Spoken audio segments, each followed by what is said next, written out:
कैसे आप सब लोग?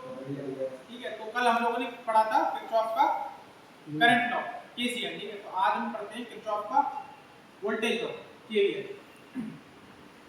तो केवीएल क्या कहता है कि देखो केवीएल किरचॉफ का वोल्टेज नियम जानने से पहले हम लोग क्या जान लेते हैं, दो चीज होती है लूप और मैश। ठीक है,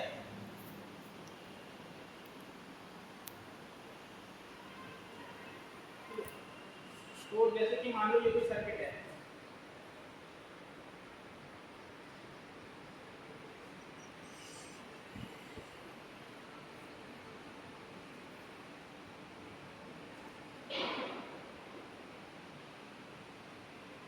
तो ये कोई सर्किट है, ठीक है, ये कोई बैटरी है, ठीक है, और इसमें ये कोई रेजिस्टर लगा हुआ है। रेजिस्टर देखा आपको?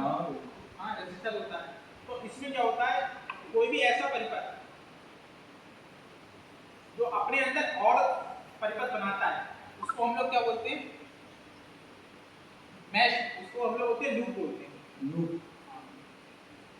ठीक है, और एक ऐसा परिपथ सर्किट जिसके अंदर और कोई वो परिपथ ना बन रहा हो उसको हम लोग बोलते हैं मैश। जैसे ये वाला जो है इसको हम क्या बोलेंगे, मैश बोलेंगे, है ना। इसको लूप बोलेंगे और इसको मैश बोलेंगे। ठीक है, तो किरचॉफ का वोल्टेज नियम क्या कहता है कि किसी भी लूप में, किसी भी बंद परिपथ में, लूप में जो होता है, जो सोर्स ऑफ ईएमएफ होता है, ठीक है, उसका सम, ठीक है, जो सोर्स ऑफ ईएमएफ होता है उसका सम, और जो वोल्टेज ड्रॉप होता है पूरे लूप का, ठीक है, उसका सम वो जीरो के बराबर होता है।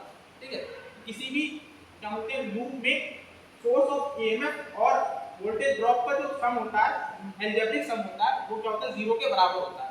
ठीक है, या फिर इसको इसी दूसरी तरीके से भी बोल सकते हैं कि जो सोर्स ऑफ ईएमएफ होता है वो वोल्टेज, उसके वोल्टेज ड्रॉप के बराबर होता है। ठीक है, इसको ऐसे लिख सकते हैं,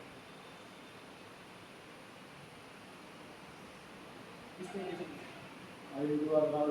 हाँ, आई आर क्या होता है, वोल्टेज ड्रॉप होता है। वोल्टेज ड्रॉप को हम लोग आई आर से दिखाते हैं, वोल्टेज ड्रॉप। ठीक है, जो मतलब यहाँ पर वोल्टेज ड्रॉप करते हैं ना, रजिस्टर जितना वोल्टेज ड्रॉप करेंगे उसको आईआर से दिखाते हैं। तो जितना सोर्स ऑफ ईएमएफ होता है और वोल्टेज ड्रॉप होता है वो बराबर होता है, तो ये होता है किरचॉफ का वोल्टेज नियम।